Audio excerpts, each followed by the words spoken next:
hilang? Dan yang mana? kami garis lingkaran itu semua hilang, Mas, kecuali yang di belakang dan saat ini hadir di tengah.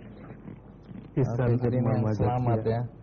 Bagaimana sampai satu anak bisa selamat? Nah, waktu ini anak saya ini berada di Cipulir, Jakarta. Pada saat itu dia sekolah di pesantren Cipulir, Jakarta Selatan, di Darun Najah. Jadi tidak ada di lokasi pada waktu itu. Benar, ya? Mas. Kapan kemudian Anda berdua bisa sampai ke lokasi rumah yang sudah hilang itu? Nah, saya sendiri kembali pada hari Senin. Kejadian itu hari Minggu ya? Benar. Tanggal 26 Desember tahun 2004 ya? Iya. Jadi Seninnya Anda Seninnya saya kembali dari Jakarta dan pesawatnya transit di Kolonia Medan. Saya baru ketemu dengan ibu di Medan. Di Medan. Terus sama-sama menuju ke Banda Aceh atau? Dan kebetulan pesawatnya beda lagi, Mas. Saya harus duluan dan ibu dengan pesawat yang berikut. Nah, sampai ke Banda Aceh sekitar jam 2 siang saya dengan penuh tekad saya langsung ke lokasi.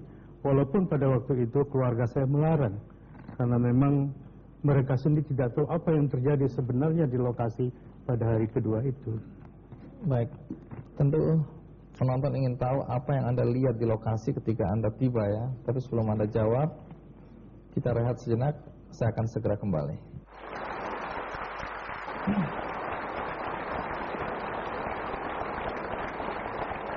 Kita lanjutkan cerita Anda Pak Marjuki ya. Iya. Karena tentu kami ingin tahu apa yang Anda lihat pertama kali ketika Anda sampai di lokasi. Karena rumah Anda itu berdekatan dengan rumah sakit ya. Di komplek rumah sakit.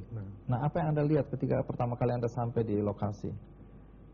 Begitu posisi kami tidak bisa ditembus lagi dengan kendaraan, bahkan kendaraan roda 2, sekitar 3 kilo dari lokasi rumah sakit.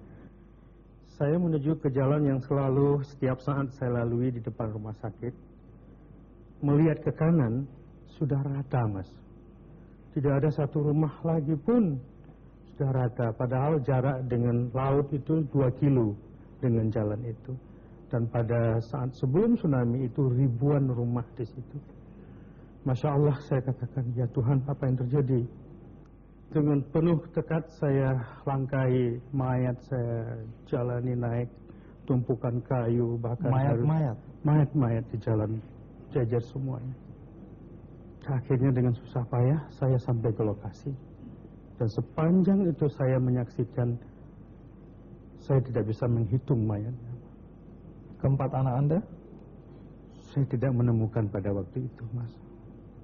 Dan pada saat itu saya putuskan untuk kembali karena memang suasana sangat mencekam dan orang hanya satu dua yang baru lalu lalang yang sama nasib dengan saya mencari keluarga. Saya kembali karena teringat ibu sebentar lagi akan mendarat pulang.